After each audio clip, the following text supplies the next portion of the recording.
Hello, everyone. Rachel Carmen back here today to continue our homeschool boot camp conversation. And today I have one of my favorite people on the planet to share with you. Carrie Henry and I have been friends for just the last several years, but even in that short period of time, she's come to mean so much to me. She's an inspiration and an encouragement, and I'm so grateful she could join us today to talk about what it's like to homeschool as a working mom. Carrie, thank you so much for joining us today. I know you're super busy, and I'm just very grateful that you could take the time to join us today. I'm glad I could make it. Thanks for asking me. You're welcome. So before we get started, I know how you got into this mode of homeschooling as a working mom. That's not maybe ideal for most people, but more and more we have working moms homeschooling their children or thinking they still want to when they're faced with working. How do you do this? I mean, how do you not just give up and run from the building, right? Well, you're the only mother. You can't run from the building. Fair enough. I get that. So, you really, I mean, everybody's doing what they have to do, right? Like, exactly. Never be doing what we were doing if we didn't really have to. And so exactly. I think that's really the bottom line, is that you end up in the situation you're in and you realize, well, I need to make this happen. And then there's resourcefulness, there's energy, there's the Holy Spirit and God's provision. And my story is entirely about God's provision, for sure, 100%. Just from a big picture standpoint, that's why I'm doing what I'm doing, because God has provided unbelievably for me and for my children along the way. Yeah.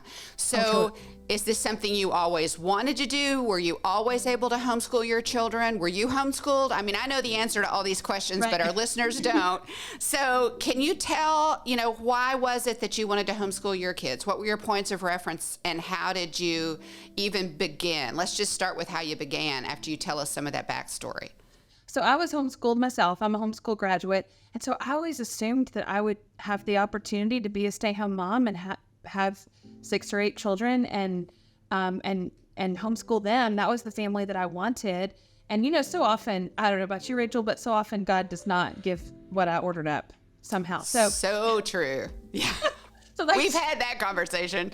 I mean, it doesn't, and I mean, thank God he doesn't, right? One of the hymns we were singing this morning in morning time just was talking about how once we can see the whole picture, we will say with wonder to the Lord, how great was your plan. And so so that's the truth. We want to submit to what God has for us, right? So what God had for me wasn't what I ordered. So I assumed I'd get married right after college. My mother got married 2 weeks after she graduated college, and I just figured I would be able to do the same thing because I wanted to, right? So that's what you ordered. That's what I ordered, right? And so I became a nurse. I love nursing. I'm very thankful to be a nurse. But I became a nurse thinking, well, if at some point with me and my 6 or 8 children and my husband who works very hard to provide for us, if at some point I need to bring in a little money, I can do it as a nurse. Right. And so I did that. I went to nursing school, and the man didn't come along. So I went and got a job, and I ended up going and getting a master's degree. I became a nurse midwife. And I eventually then I did get married. I was really thankful for that opportunity. And then about 2 years later, I was pregnant with triplets, which was so exciting. Wow. You were really going to get to that 6 to 8 really quickly. You were going to take the short road. I was going to win, That's right. I'm the oldest. And so, the competitive streak was strong in me. So we're on our way, right? I'm gonna have all my children. We're gonna homeschool. Sure. And then what happened? Unbeknownst to me, it turns out my husband was not who I thought he was. He was actually engaged in criminal activities, and so right after my babies were born, he was removed from our life and from our home by law enforcement, and so I was suddenly I'm a single mom with 3 babies. And I know, but I had this really strong family that I don't know if I mentioned I'm the oldest of 8 children. And so, they just enfolded me and took me in, and we handled that situation. And but when it came time for school, here's the problem. I did have to work. I had to support my family. And I didn't have just one child who needed to be educated, by the way. I had 3. And so I just couldn't. In the beginning, I didn't homeschool them. I didn't think I could. And it was such a grief to me. Putting my babies on the school bus. Y'all, they weren't even 5 years old when I had to put them on the school bus out in front of our house. And I hated that. And I couldn't stand it. But also that was God's provision for us too, right? Because I want to stop you just right there because you're exactly right. And I am confident that there are listeners that need to hear this part of the story because your story is a story of how God does what he always does, right? He always goes before us into every circumstance, right? Like I heard Pam Tebow say one time, nothing touches us that wasn't faithfully filtered through the Father's fingers. I love that because I'm an English person. I love the alliteration, but I also just love the power of that because so often things hit us and we just think, what in the world? But we can know that was faithfully filtered by the Father. And your story is that story of how God went before you getting that master's degree and being a nurse, right? Because he knew what was coming and he blessed you with these children and he knew what was coming. And yet you were doing what you needed to do for your kids. And that was the right thing for you to do at that intersection. Yeah. Yeah. I mean, I appreciate your kind of calling that out and putting your finger on it because that's exactly right. That wasn't a situation I ever saw myself being in. Sure. And I wouldn't have chosen it. And yet also, that was where God put me. And so I wanted to be really grateful for that. I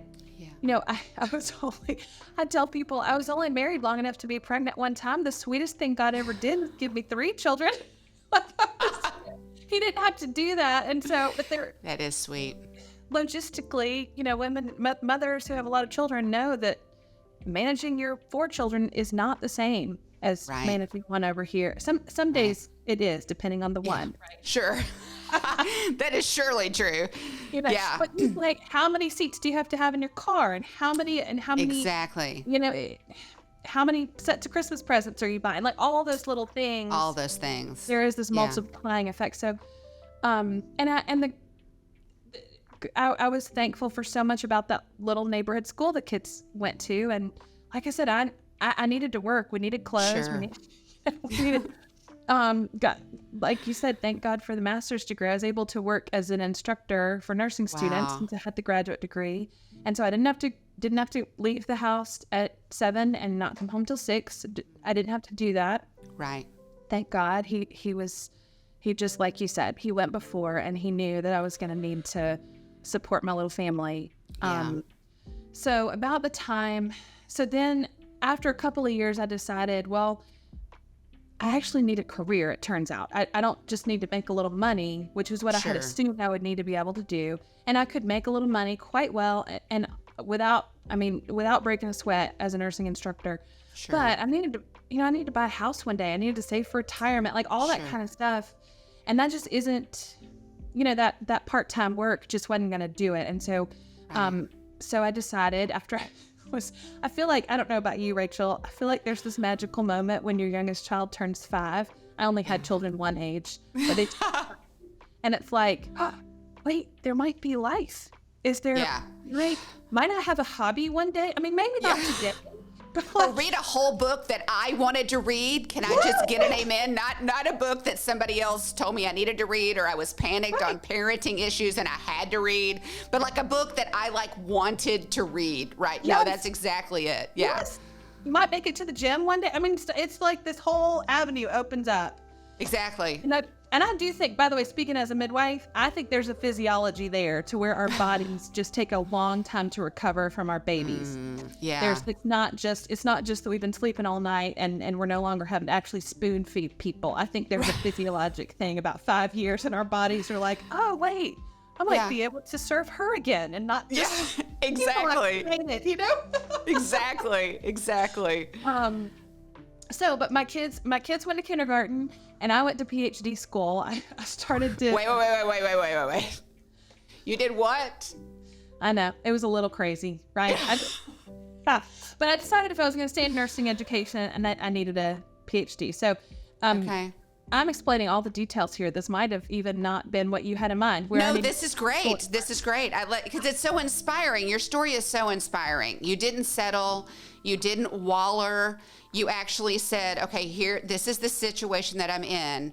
And we've talked about this. You and I really admire Elizabeth Elliot.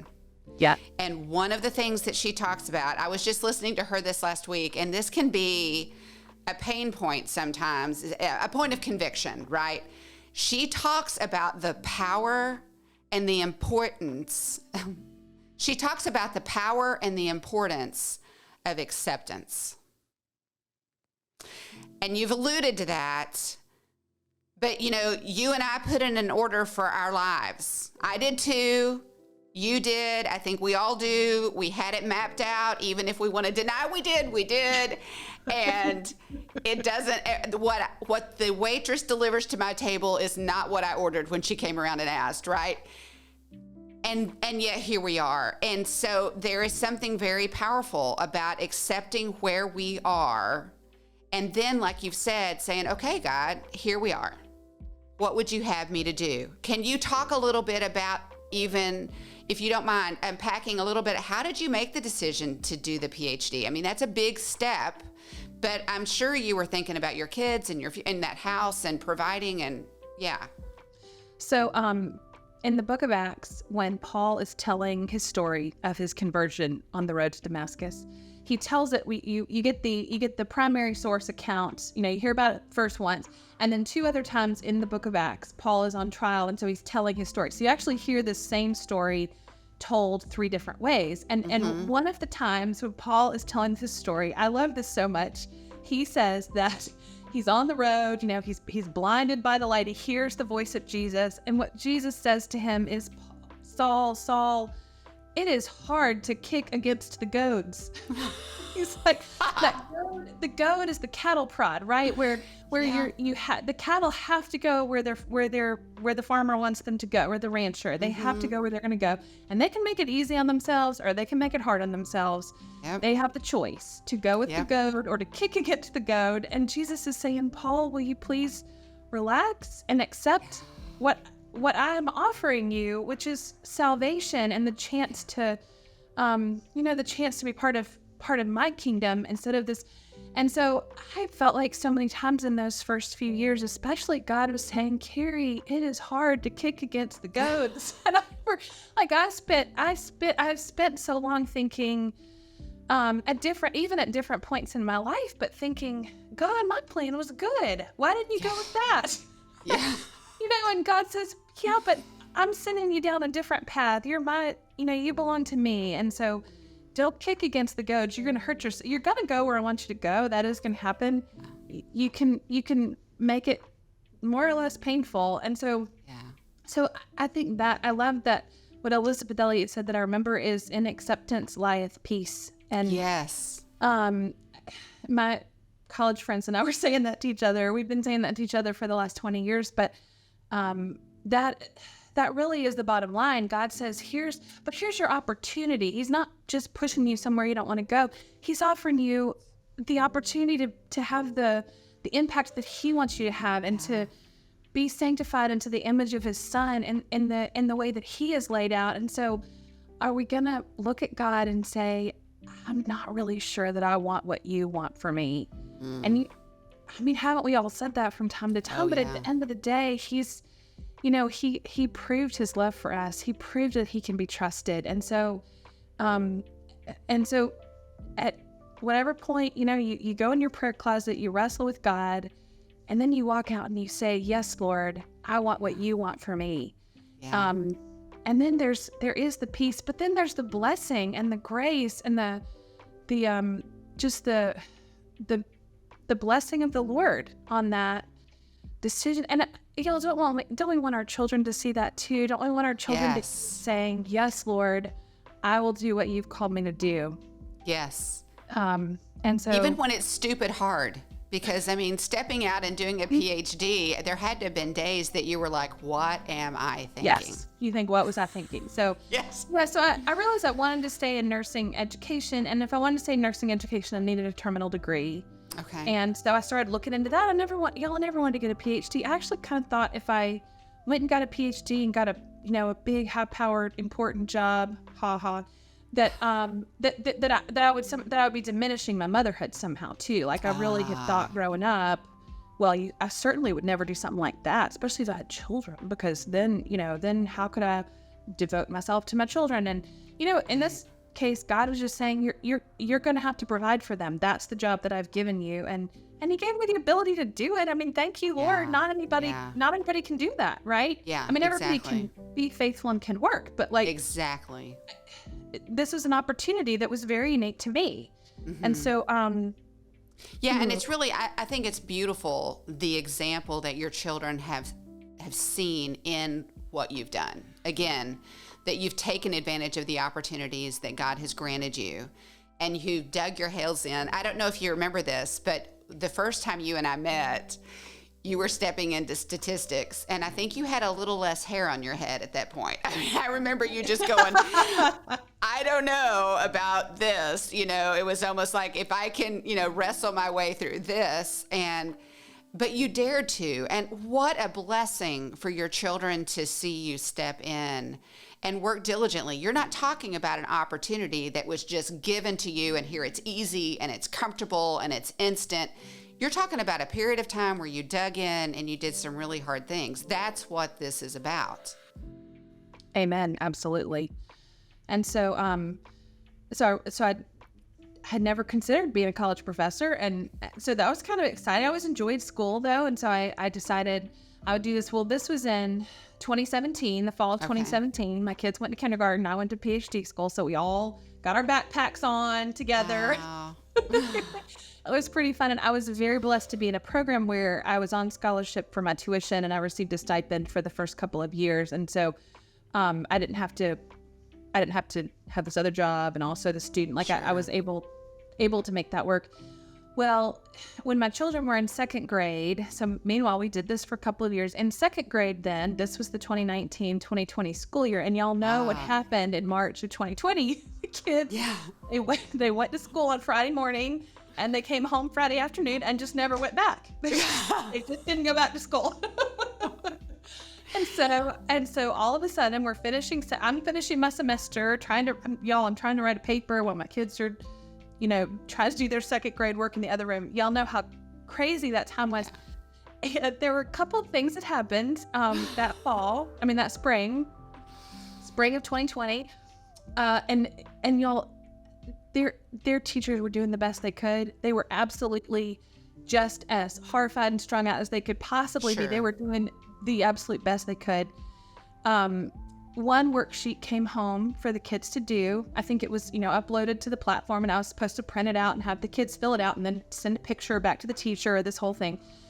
This worksheet had the wrong there, and there on it for these second graders. And I was like, oh, no. Like, if there was anything in me that thought institutional school was the best way to go, it died right there. I was like, that's it. I was like, we will not be doing this worksheet. I'm a homeschool product, which means I have that kind of stubborn independent streak, I'm talking about? Which we love about you. Yes, go ahead. True, yeah.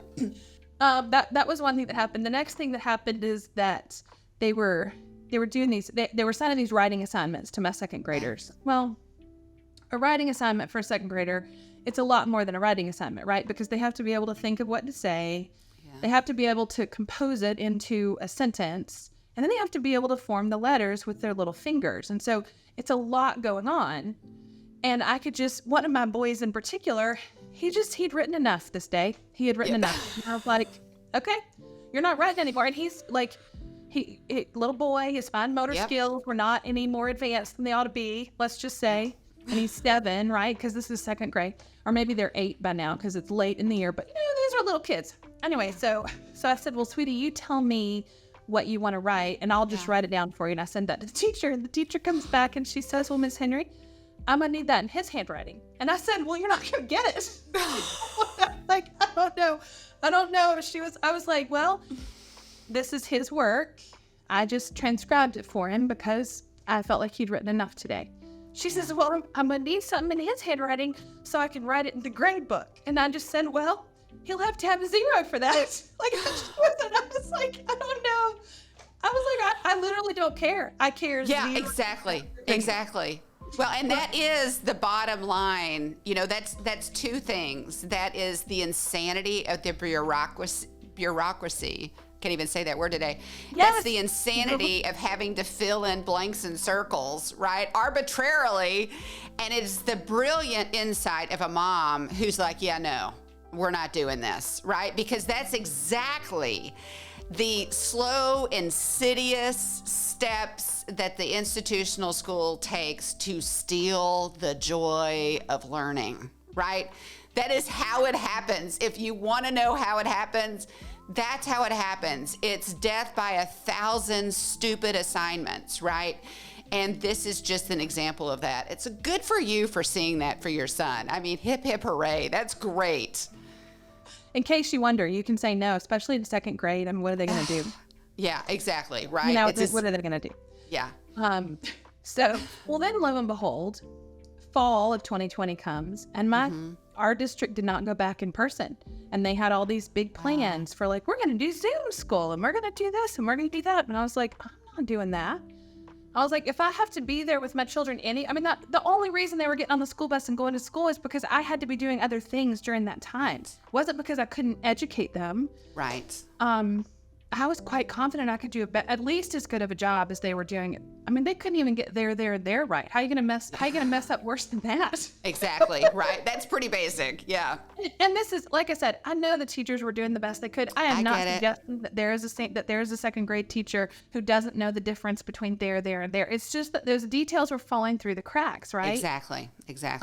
I realized when I say that it sounded really unkind to teachers, and that's really not what I meant. It's more that system isn't set up for, it's set up so that there and there falls through the cracks. And exactly. What are you going to do? So, meanwhile, by the way, I'm at the end of my courses for my PhD. Okay. I've taken all the courses I need to take. All that's left is the dissertation, which turns out no big deal, no big deal. I mean, come on. But it also meant that I was not accountable to anybody really except me. And so I had more flexibility that year than I was ever going to have again in my whole professional life. And I, once again, talk about God going before you. God knows the plan. He knew that I had the time that upcoming year for 3rd grade to homeschool my kids. I was in charge of my time to an extent that I was never going to be again. That was the year. Let me mention this too. My mother-in-law with him, my ex-mother-in-law at this point, I'm no longer married to her son, but we've maintained a relationship with her, and God has provided for us through her, as well as my parents. We're living in my parents' basement all this time, which is so sweet for my parents indeed. Children to see their grandparents every day. I think multi-generational living is very underrated. We need to have another podcast about that. I do too. We should totally do that. But that summer, my mother-in-law's mother, so my children's great-grandmother, she passed away very unexpectedly. And it wasn't totally a shock. She was not young, but she was not expected to die that summer. And because of that, because my mother-in-law then received an inheritance from her mother, she was able to replace essentially my stipend that I would have gotten had I worked the money that I was planning on having that year from working. I couldn't do because I was going to homeschool, but God really put the pieces together from a time standpoint, from the resources. He knew I needed. It wasn't that much money that I needed to replace actually, because we were living with my parents. So thank God for that. But to watch the pieces fall into place. And when they announced that their school was going back on Zoom, I was like, nope, this is my big chance. We're going to homeschool. I was like, I'm going to get to homeschool for a year. And the sweet provision of the Lord. At that point, I thought it was going to be 1 year. I just thought, Lord, I wanted to be a homeschool mom, and you didn't owe me that. And you gave it to me anyway. How sweet. It just makes me cry that he knew that's what I wanted. And I wanted it for good things. It's not a frivolous thing to want. But we had the best year, that third grade year. I hired babysitters in the afternoon. So in the morning, we would spend together with our homeschooling. My dad would come downstairs and do science with the kids. So he did like this whole like magnetism and electricity unit. And my dad was a physics major in college. So that is totally his jam. He loves it. And he had just retired that year. I mean, the whole, this, you can just see these pieces fitting together in the Lord's plan that I couldn't have, I couldn't have planned this if I'd wanted to, right? Yeah. And so, and we read lots of books. It's third grade, so they need to read, they need to do math, and they need to go outside. That's it. See, that is exactly it. And you are setting someone free. That is the curriculum necessary for the third grade. I love that you threw that in, because we have the capacity to complicate the simple, but there's no need to do that. What you just said is exactly the necessary components of third grade and under, I would add, right? I mean, and I'm going to jump off and actually say a lot of outside. They need to go outside. They need to jump on the trampoline. They need to see the wonder of creation, collect bugs, get dirty. They need to do those things. Amen. And so we would read together in the morning and do math together. And then my dad would come down and do science. And then after lunch, I had, most days it was my sister, actually my younger sister would come over and babysit all afternoon. So my kids got to spend all this time with their aunt. So they have a very sweet relationship with her. To this day, my brother I don't know if you remember this, Rachel, my brother got married that summer of 2020, right before this third grade year. And we had, the Rachel and her husband Davis were coming to the wedding. And so we were all at the hotel where we were all staying at the wedding. And we're all saying hello to each other in the lobby, whatever. And Rachel pulls me aside and she goes, "Carrie, come here, I got something for you." And I went, "Oh, okay, sure." And she's like, she's running out to the car. She opens up the trunk and she's got these 2 gigantic boxes of books in the trunk of her car. She goes, "I've got one of everything that Apologia offers here for you." And I was like, "Oh, well, thank you." This is so I come home that summer with these massive, boxes of resources from Apologia. It was so kind of her. And so half the stuff we've actually, since we're still going off of that. We're still using all the stuff that you gave us. But I had these 2 boxes of homeschool books that before I even knew I was going to homeschool. That's great. That's God going before. There you go. So anyway, so that was third grade for them. It was tremendous. It was such a sweet blessing from the Lord. I did not, however, write much of a dissertation. Let's face it. Okay. Well, okay. Fair enough. Hard to do 2 things at once, right? Yeah. And by the way, homeschooling is a full-time job, in case you're wondering.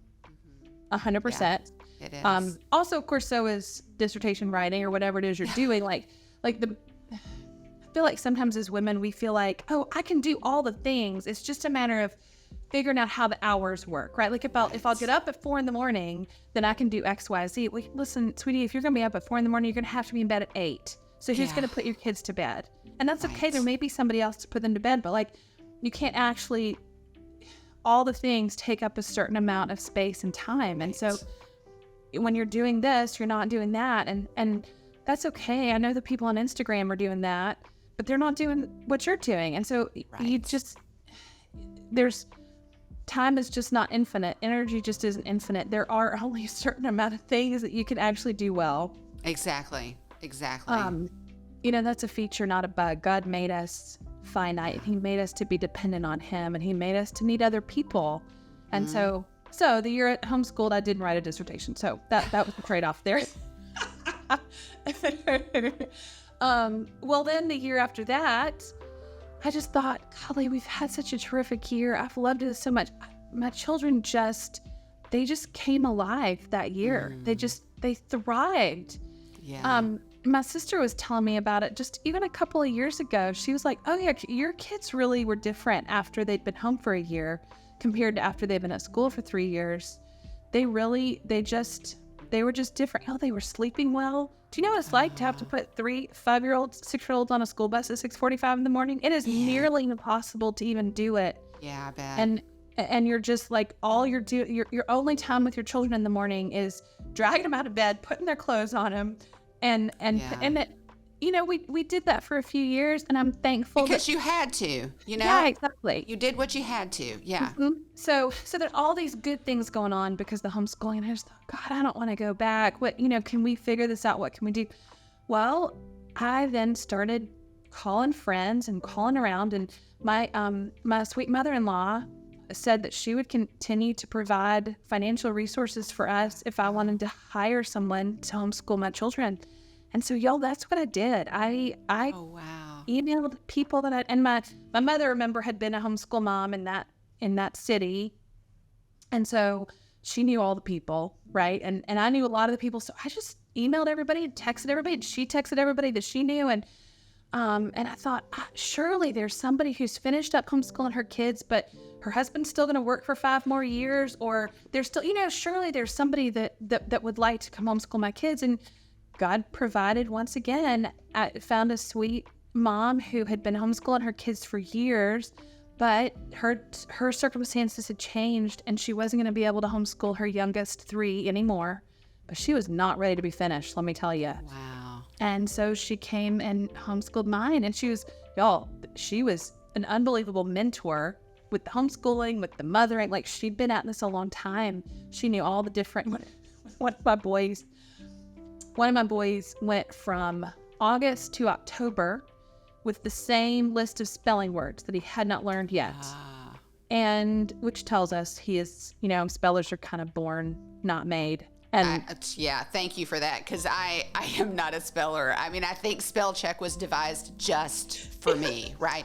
So, it's just, And I married a man. I'm just going to chase this squirrel for just a minute. I married a man, God love him, who originally, before he fell in love with this blonde, thought that a lack of ability to spell was surely a sign of true stupidity.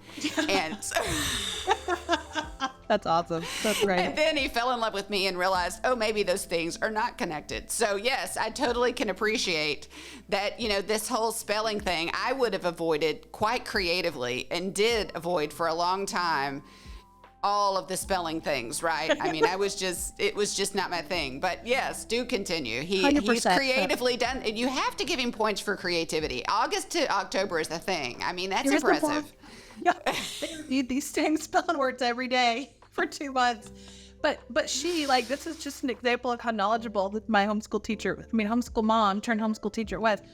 She came to me and she said, all right, Carrie, here's the thing. He can't spell. She was like, if anything will teach him to spell, it's all about spelling, or one of the Orton Gillingham. Sure, yeah. Like she knew the educational, the curriculum change needed to be made. Yep. Like, y'all know that feeling when one of your children is struggling and you don't know what to do, and you're like, yes. Oh. And it's not just that you're sad about it, but also it's this burden on your shoulders, right? You're like, I have to figure this out, and I don't know what to do. But that spelling situation, I didn't have to figure out, because she knew exactly what to do. She said, here's what you buy. It's right here. And it arrived the next week, and she implemented it. Like, she totally... Wow. He can't spell, to tell you the truth. But... we gave it our best shot. There you go. But he was going to teach him. That was going to be... He may have improved a little bit. I don't know. So just things like that. That was such a blessing to be able to do that. And so I did, therefore, then finish my dissertation and graduate. Thank the Lord. That was... Now, Carrie, can I interrupt you again? I want to ask, How did you... I mean, I think that's a glorious option that maybe some people haven't thought about. How to find somebody, and you've told us you emailed a bunch of people, and ultimately it was God's provision. Fair enough. Which is glorious. How did you stay engaged with your kids? And, you've got this tutor coming, you're working in the background on your dissertation. I'm assuming you're still in the same space. So that's just your presence is a thing, which is not to be underestimated. But how did you stay engaged in what they were learning on a daily or a weekly basis did you read to them? Did they show you what they were, how did you do that? Because I think that would still be important. It is preferable. I mean, so here's the thing. Basically what I am is the dad, right? So I come home. Sure. The kids have been with mom all day. And here's the thing. What's supposed to happen, I don't know how it happened. This is how it happened in my family growing up. I imagine this is how it happened with your family too. Dad comes home, everybody sits down for dinner, and Mom says, "Little Johnny, tell Daddy about our trip to the aquarium today." And then little Johnny just goes crazy, right? He starts talking about, we saw the bull shark, and we saw this, and I learned that, and so just think how different that conversation would be if Mom wasn't there to say, exactly. I was so proud of what you made today, whatever it is. So that is a challenge to be. I will say that's a challenge, and it is a drawback. I am not as involved with their school as I would be if I were. How could you be, right? As I would be. Right, exactly. What I did is I would ask my homeschool teacher to write me, not every week, but maybe every other week. Because by the way, I want her to be spending her time teaching my children. So I don't want too much, right? But I asked her for periodic updates. She'd say, "Here's what we're doing." Also, I knew what they were studying because I knew what books I knew what content we had decided they were going to do. We also have always read, spoiler alert, we are still doing this. I still have hired people to homeschool them. So our routine, though, is we spend some time together in the morning. We do Bible, we do some memory work, we do some hymns and some catechism. We have our little morning time in the morning. So I'm in charge of that part. So that part that you're doing, I'm there for.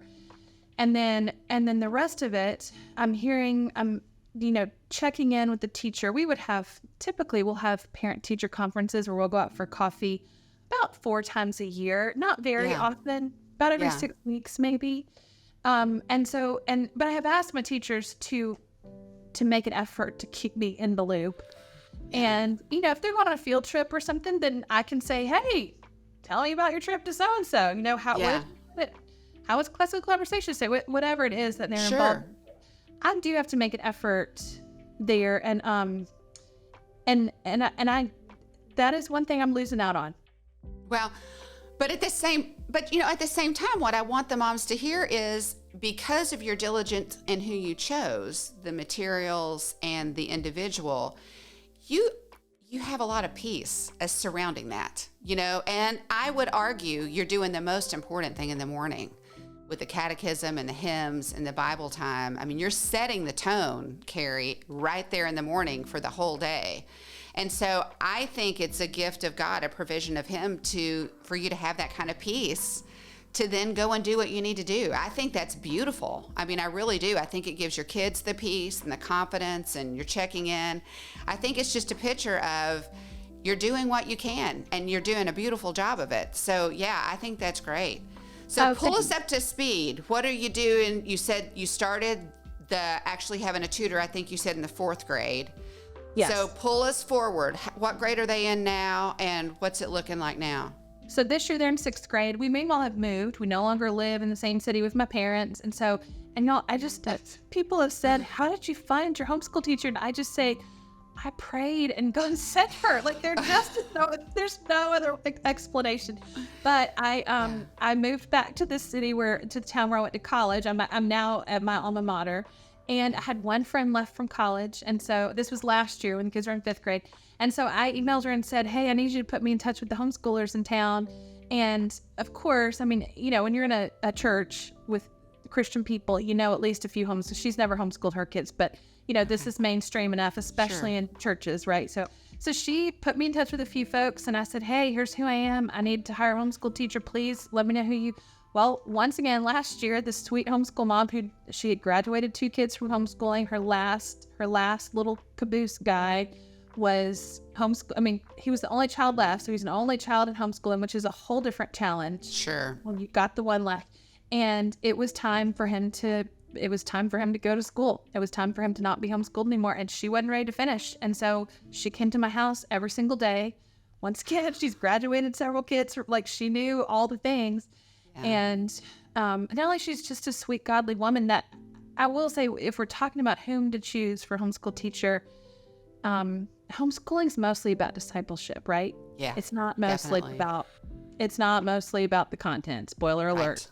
It's mostly about discipleship and the character. And so you have to, that person has to be somebody that you want to be with your children in that intimate setting for hours every single day. And that's the tall order. Like, somebody who can check their math lesson is a much y'all, that part's simple, right? That part is relatively simple. What you need is the woman that you want discipling your children every single day. And so God has just blessed me up one side and down the other with these women. And so that was last year in 5th grade. She came to our house every day. Well, then, her life circumstances moved on a little bit, and she'd kind of detoxed from homeschooling. She was a little bit ready to move on, right? I say ready. She would have been happy to do it if that's what God had called her to. Sure. But she didn't feel that lack anymore. That that, I'm not ready to be finished. Yeah. And so this year, then one of our sweet friends at church, once again, super experienced homeschool mom. I mean, wow. I got to tell you, I only have 6th grade children, and these women who've been teaching them have taught all the way up through high school. I mean, like the skill and the knowledge has been much better than what we would have had if I'd been there. Let me tell you. Wow, that's amazing. Isn't that great? So this friend of ours at church, her last little caboose student is exactly the same age as my children, and they are good friends. And so she brings her 6th grader to my house, and then he doesn't have to be an only child homeschooling, right? Like it actually has been a very good, it's been so good. And so she comes and brings her little guy, and they're there in our dining room homeschooling every day. And she's, once again, she's somebody that I really trust to be there with my children, discipling them. We see each other regularly because we go to church together, but then we've had a couple of parent-teacher conferences this semester. And so, I think the bottom line is that God has just provided for what was important. And I don't have the financial support for that teacher that I had in the past. And so, so things are very tight because of paying her. Y'all, how many of you know, like, there probably isn't a salary that somebody could pay you to do what you did for your kids, right? Like, it's impossible. Yeah. But if there was, it would not be small, right? And so, right. Fair enough. Yeah. Incredibly valuable service is being provided. So all that to say, this is not cheap. Yeah. And I mean that, but that's the commitment that God has enabled me to make. And I just wouldn't have it any, I would so much rather have my children educated this way than be able to take them to Disney World. We have not been to Disney World. Exactly. They're 12 years old. And I think they're going to they're still alive. Carrie, wait just a minute. Just a minute. Your kids have survived. That's just amazing. Mm-hmm. Yeah. So, yeah.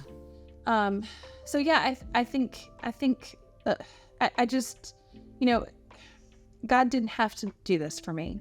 He didn't have to. He would have been good if I still had to send them to the government school bus. The advantage to our family, even though I'm not there with the kids, which that's what I wanted. I wanted to be there with my kids. But the truth is, by the way, also, I really love my job. I really enjoyed it. And I'll circle back in a minute and say that I think God has also prepared this job for me. And I'm very thankful to be here. But we get a lot of lifestyle advantages from the homeschooling, even though I'm not there. So this is worth doing, even though I'm not the one there with the kids. So like my children are pretty well rested. They don't have to get on a school bus at 6:45 in the morning. That makes a big difference. They're going to travel with me next week I'm going to speak at a conference in Texas. And so we are all loading into the car tomorrow morning, and they're going to go with me. My parents are going to meet us there to be with the kids. We're going to see the Alamo and the whole thing. And so, so we're able to reap a lot of those collateral benefits of homeschooling, even though I'm not there with the kids. And so that is part of what makes it worth it. We're able to do that morning time, that Bible time together. Schools have started, y'all, by then. Yeah. So I think that's been, that's part of the reason that I've wanted this so badly is because they still get that lifestyle, even though it's not our family, it's different, but they still get that lifestyle. They still get that benefit. And I mean, it benefits all of us too, but that's why I've been really thankful to be able to keep doing that. Yeah. So I really appreciate all that you've shared. There are 2 questions I'd like to wrap up with, and I'll give them both to you, and then you can figure out how you want to answer them. But one is, what is something you wish someone had told you that you've learned along the way, but it would have been really handy to have known before you launched out in this, trying to figure this out? And I think you've answered some of those things along the way, just sharing so honestly and authentically about what you've done and how it's worked. But then the second question is, how can you've talked a lot about how your church and your community has supported you. As members of churches and communities with single moms who have this same heart desire to home educate their children, there seem to be some obvious things that we could do, like incorporating them into our homeschool or taking them on field trips, or there seems to be some obvious things, but what might be some less obvious ways that we could encourage or help those moms achieve their heart desire to home educate their kids? Oh, that's a good question. I'll answer your second question first about, okay. Because I mean, truly the community support is invaluable for every family. I was going to say, no matter what, right? Regardless, right? But so I'll give a couple of examples. I'll just tell a couple of stories. So for one thing, on one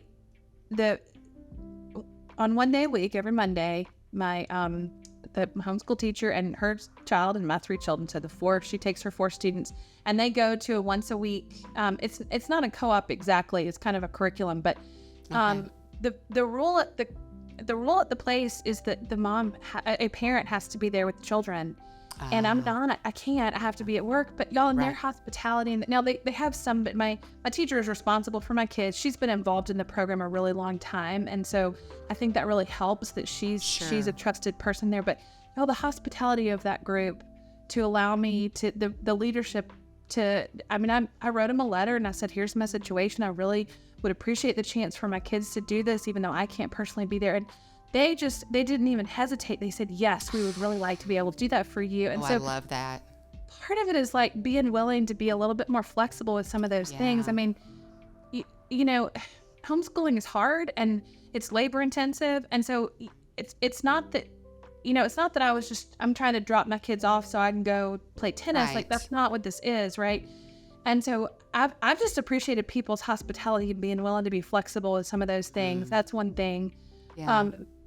The other thing about my church family, the sweet grandparent couple at church, they just decided to adopt us as their family and to adopt my children as their grandchildren.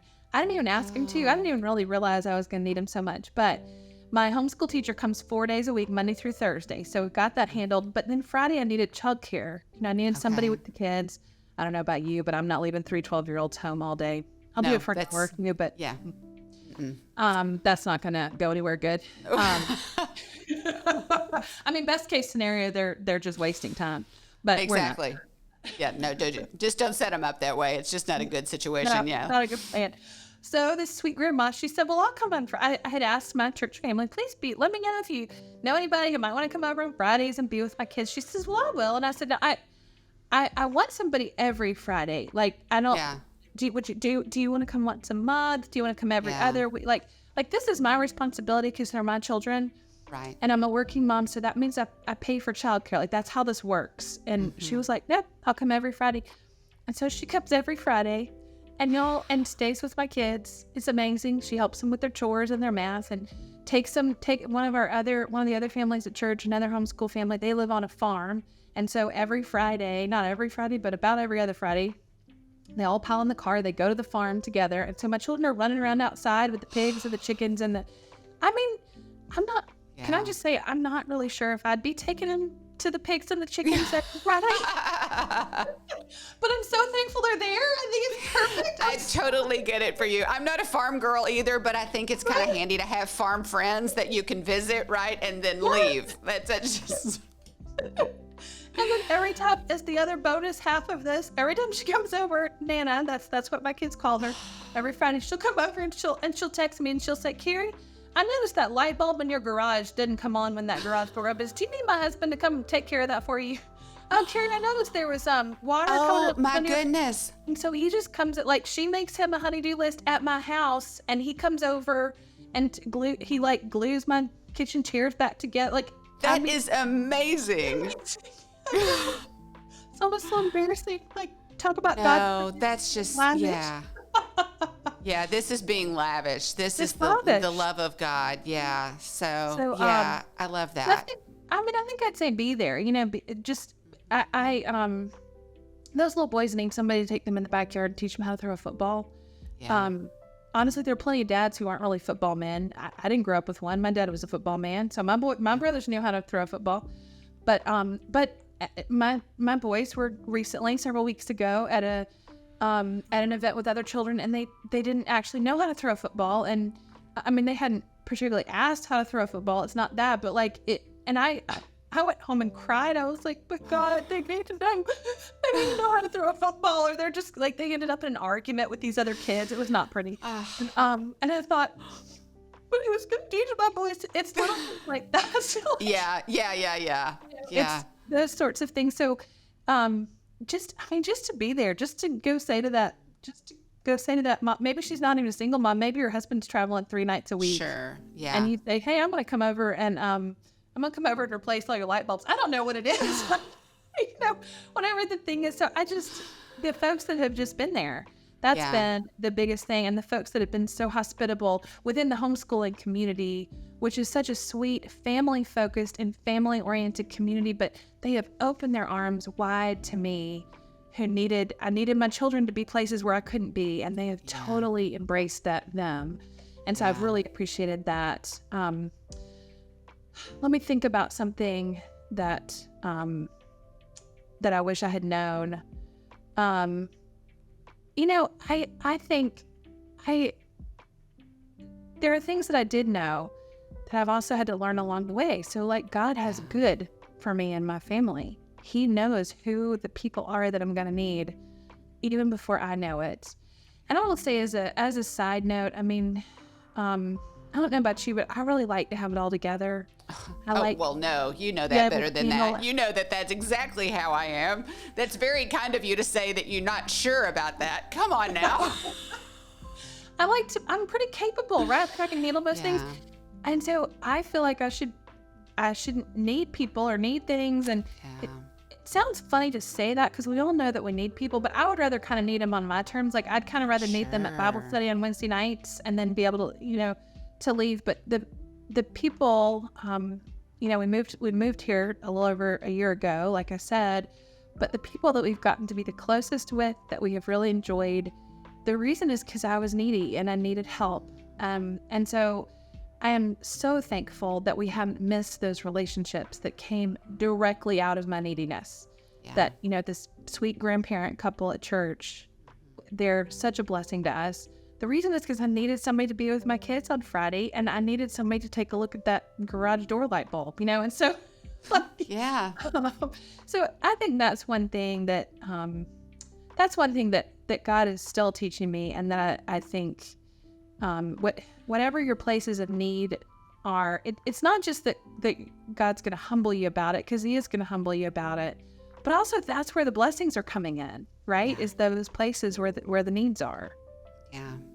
It's just so beautiful. I think too often for me, I have needs and I know them, and I know you have needs, but we sort of live in this, you go first,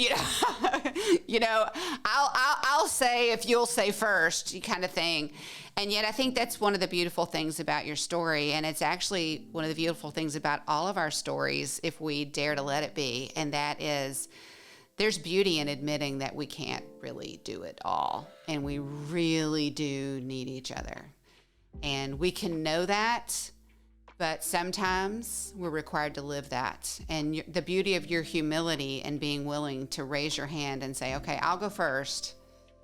I need help. And then that's really beautiful. And I really do appreciate you sharing that with all of us, sharing your story today and living out loud in front of your kids and your community. It's truly a bright light. And I can't thank you enough for sharing your story with all of our listeners today. Really, thank you so much. You're welcome. Thanks for having me. And thank all of you for tuning in today. As you can see, Carrie is a gem, and so are you, Mom, as you seek to home educate your children. It's not impossible, no matter what circumstance you may face, a working mom, special needs, or perhaps you find yourself as a single mom unexpectedly. God is faithful, and he is there to provide as you seek and trust him. We'll talk again next time.